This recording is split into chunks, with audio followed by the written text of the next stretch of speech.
Chapter 3. We seem to hate ourselves. Radical simply means grasping things at the root. Angela Davis. Claudette left her house on the first day of high school, determined to put her mind on her studies. Delphine's funeral, just 2 weeks before, had been as sad and bewildering a day as she could remember. But now she hoped she could put it behind her. Now it was time to focus.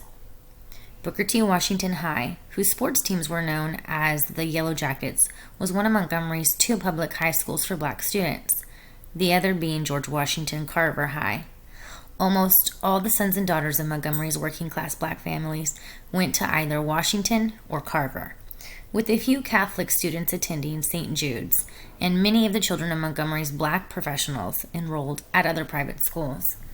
Booker T. Washington High was a buff-colored 3-story brick citadel.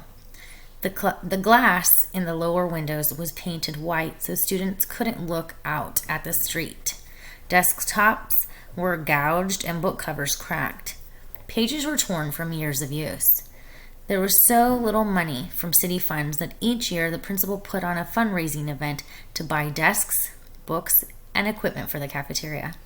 In the fall of 1952, the air around the building was thick with the dust of construction as workers raced to complete a new wing to the school before winter in an effort to keep up with Montgomery's expanding black population. Though being smart was an asset, Claudette soon found that having light skin and straight hair was the surest key to popularity at Booker T. Washington.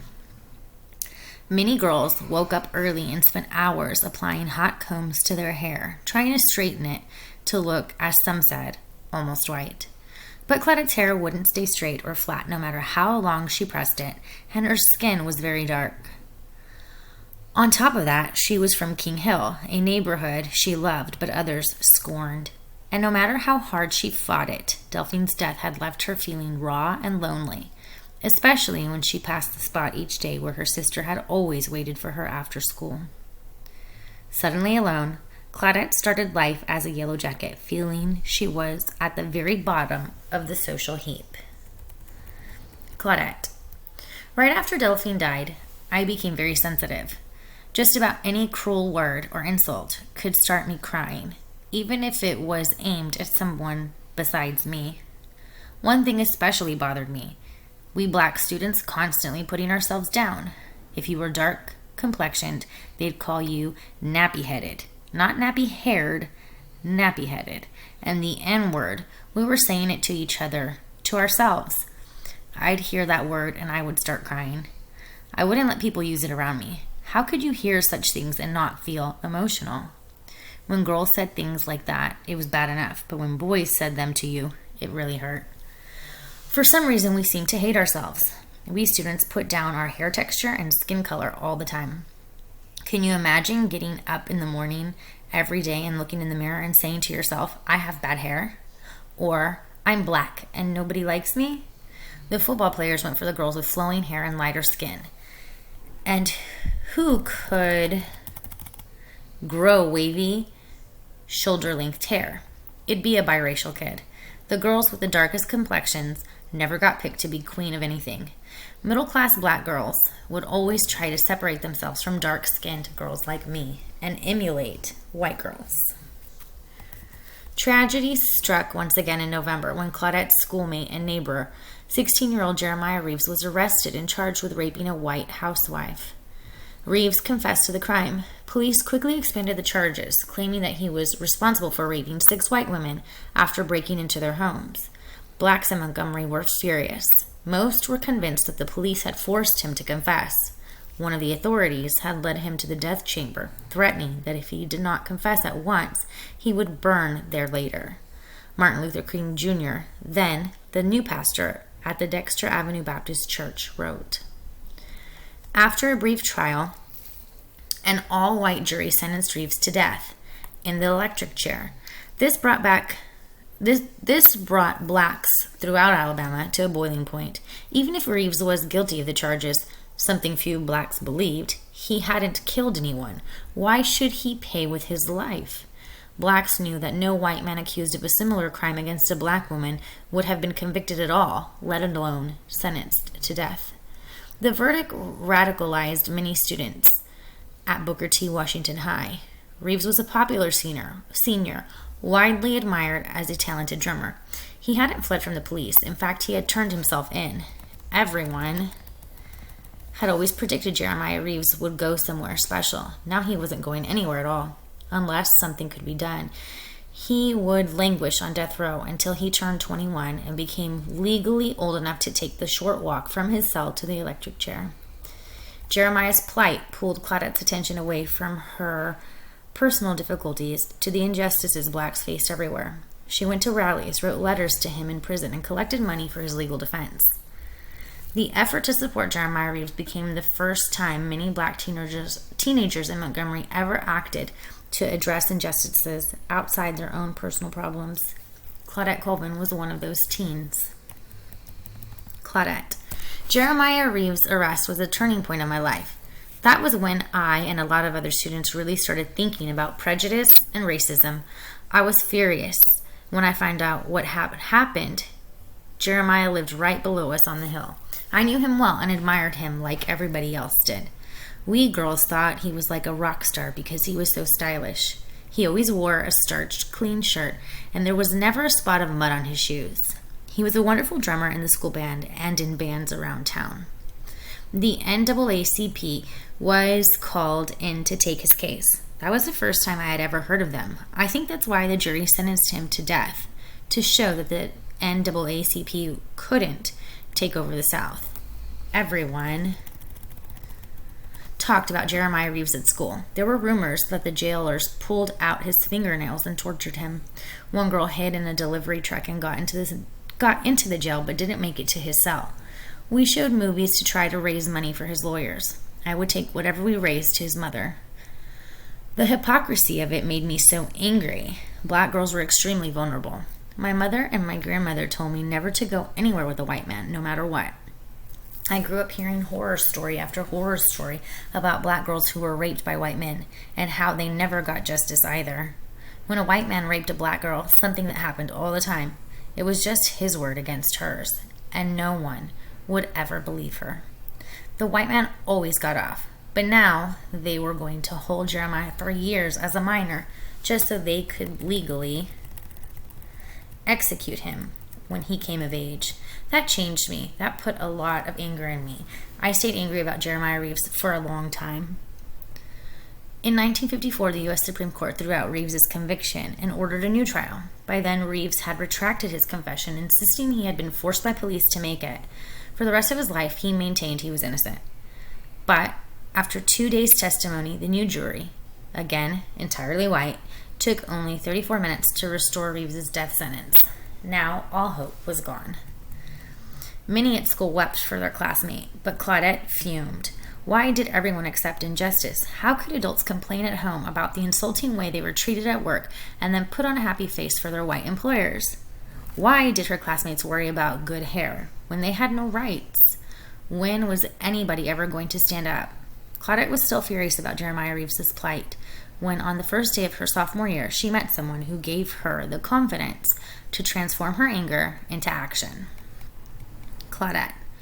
Miss Geraldine Nesbitt dressed sharp, more like a sales lady than a school teacher. She was slender and petite. She grew up in Montgomery and went to Alabama State College, but she had a master's degree in education from Columbia University in New York City. She came to school early and stayed late. She was tough, but she was out to make you learn. We were supposed to be an English literature class, but Miss Nesbitt used literature to teach life. She said she didn't have time to teach us like a regular English teacher. We were far too behind. Instead, she taught us the world through literature. She taught the Constitution. She taught the Magna Carta and the Articles of Confederation. We studied Hawthorne and Poe. We discussed Patrick Henry's speech, "Give me liberty or give me death," and applied it to our own situation. We'd pick out a passage from the Bible and examine it from a literary standpoint. We wrote poems and essays and themes. We even wrote obituaries. She brought in her own books from home because we had so few books in our library at school. One day, we all came into class and Miss Nesbit had her face buried in an open book. We all said, "Why are you doing that?" Finally, she came up with a big smile and said, "There's no smell as good as the smell of a new book." Right at the end of the sophomore year, the Supreme Court ruled that public schools like ours would have to be integrated, though they didn't say when. Whenever it happened, it was bound to be a big change. Segregation was so total. It wasn't just that we went to separate schools. We even walked to school on opposite sides of the highways from whites, shouting insults at each other across the street. In class, we asked each other, "Would you want to sit next to a white student?" A lot of kids said things like, "If they don't want to sit next to me on a bus, why would I want to sit next to one in class?" I felt differently. I wanted to go to college. I wanted to grow up and greet the world, and so did my best friends. I thought if whites came into our schools, maybe our textbooks would improve. Sometimes when I babysat, I'd sneak looks at the textbooks of white students who lived in those families. There were essays on the Lincoln-Douglas debate, which I had never heard of. They made me think for the first time about the economic basis for slavery. While we were taking routine math, whites my age were studying algebra. Our school's entire set of encyclopedias only had 2 articles about blacks, Booker T. Washington and George Washington Carver. In fact, we had very few books of any kind in our school library, and the library downtown, the colored library, didn't have many more. I didn't care who I sat next to. I wanted a good education. Miss Nesbit made me see that we had a history too, that our story didn't begin by being captured and chained and thrown onto a boat. There had been life and culture before that. She related literature back to our lives. She would ask, "Why do we celebrate the 4th of July?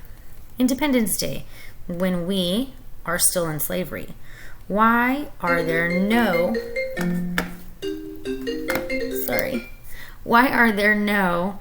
black people except Sammy Davis Jr. and Pearl Bailey on TV?" I had Miss Nesbit in both 10th and 11th grades, and during those years I grew in confidence. In those 2 years, she challenged my many assumptions I had taken for granted. She said, "There's no such thing as good hair. Hair is just hair. Everyone is born with the hair they have, and you just do the best you can with it.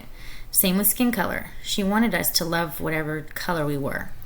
Our history teacher, Miss Josie Lawrence, was the blackest teacher in the whole school, but she had the same attitude. She'd say, "I'm a real African. I'm pure-blooded African." She was proud of it. She taught us all the different nations of Africa and the periods of African history. It all made sense to me. I wasn't ashamed of my thick lips and broad nose and coarse hair. I'd always thought God made our features so we could be comfortable in the hot African sun. Little by little, I began to form a mission for myself. I was going to be like Harriet Tubman and go north to liberate my people. I admired Harriet Tubman more than anyone else I read about. Her courage, the pistol she wore, the fact that she never lost a passenger on the Underground Railroad. I wasn't going to go to Alabama State College, where they taught you how to teach school, but didn't teach you how to get your freedom. We had nothing but preachers and teachers in the South. I was going to do something different. I was going to be a lawyer. My mom always said I could outtalk any 40 lawyers. I agreed it would be a good fit. In 1955, my junior year, Miss Nesbit and Miss Lawrence team taught Negro History Week. We really got into it. We spent the whole February talking about the injustices we black people suffered every day in Montgomery. It was total immersion. My parents had only gone to 6th grade. They'd never had a chance for a class discussion like that. So I was grateful for it and totally receptive. I was done talking about good hair and good skin, but not addressing our grievances. I was tired of adults complaining about how badly they were treated and not doing anything about it. I'd had enough of just feeling angry about Jeremiah Reeves. I was tired of hoping for justice. When my moment came, I was ready. Okay, so from this point, I'm going to do a separate recording so I can read the additional supplementary sections of chapter 3. So for right now, I'm going to end the recording, and in the next recording, I'll read those sections.